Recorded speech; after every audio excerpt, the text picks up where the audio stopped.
Cette émission est laissée à la discrétion de l'auditeur. Les propos et les opinions peuvent choquer. Oreilles sensibles s'abstenir. Richard Martineau. Un animateur pas comme les autres. Richard Martineau. Cube Radio. Bonjour, bon mardi, merci d'écouter Cube Radio. Vous avez certainement lu ça dans le Journal de Montréal sous la plume de Sarah Maud Lefebvre. Recherche secrète avec Huawei, le géant chinois des télécommunications.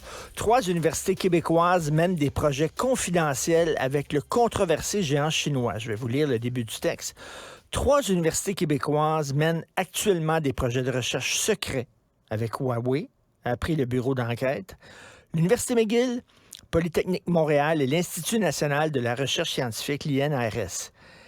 Ils ne peuvent dévoiler aucun autre détail de leurs projets respectifs en cours avec Huawei. Pourquoi? Parce qu'ils disent, écoutez, on est pogné avec des ententes de confidentialité parce que les projets sont financés par une entreprise privée chinoise. Voulez-vous rire de moi? Voulez-vous rire de moi? Premièrement, avec tout ce qu'on apprend sur la Chine, avec tout ce qu'on a appris sur Huawei, Christy, Huawei a été barré par le gouvernement fédéral. Ils ne peuvent pas participer au chantier de la 5G. Pourquoi? Parce qu'il y a de véritables craintes basées sur des faits d'espionnage industriel. Et eux autres, ces universités-là, bof! Regardez, on a des ententes de confidentialité avec des entreprises chinoises. Les entreprises chinoises, il n'y a pas d'entreprise privée vraiment en Chine.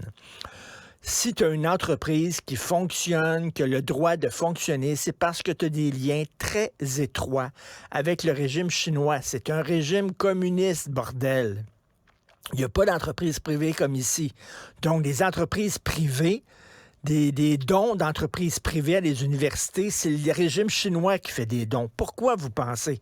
Pour avoir accès à des projets de recherche et pour avoir accès à nos connaissances. Et là, tu as 3 universités québécoises qui, malgré tout ça, malgré tout ce qu'on apprend, les postes de police de la Chine ici, l'ingérence chinoise dans nos élections, les dons à des fondations, etc., eux autres continuent.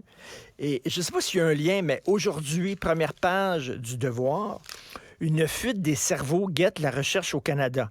Chercheurs et étudiants abandonnent leur carrière ou quittent le pays en raison du manque de financement dans le milieu. Est-ce que ceci explique cela? C'est-à-dire qu'il y a un manque de financement pour les projets de recherche? Donc, on se tourne vers là d'où vient l'argent. Et d'où vient l'argent? La Chine. Et c'est intéressé. Ils ne nous donnent pas de l'argent comme ça pour nos beaux yeux parce qu'ils aiment les Canadiens, ils aiment les Québécois, puis ils aiment nos universités. Voyons donc.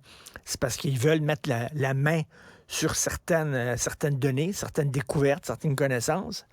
Alors, et je pose la question. Rappelez-vous, il y a quelque temps, c'était dans le National Post, je crois. C'était un expert en laser. Le gars était le plus grand expert en laser au monde. Il y avait ici une équipe de recherche où faisait des recherches sur les lasers, quelque chose de très important. Il n'arrivait pas à avoir ses subventions. Pourquoi? Parce que son équipe de chercheurs n'était pas suffisamment diversifiée. Il n'y avait pas suffisamment de gens racisés au sein de son équipe de recherche. Il n'y avait pas de gens de minorités sexuelles. Et lui, le gars, le chercheur, disait, mais je m'en calisse de ça. Moi, je veux les meilleurs.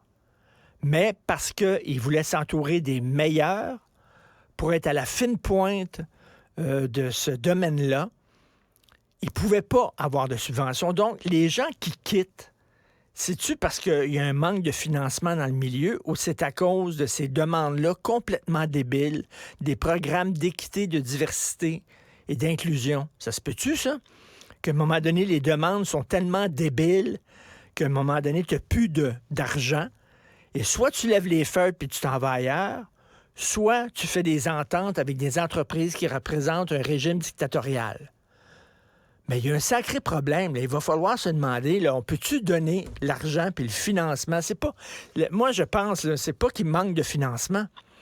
C'est que les critères, les cases que tu dois cocher pour obtenir ton financement, c'est rendu débile. Ce n'est plus basé sur ton expertise, ton expérience, ta maîtrise du sujet, c'est basé sur avec qui tu couches, puis c'est quoi la couleur de ta peau. Et c'est pour ça qu'ils n'arrivent pas à financer leur projet. Et c'est pour ça qu'ils lèvent les feutres et qu'ils sacent le camp.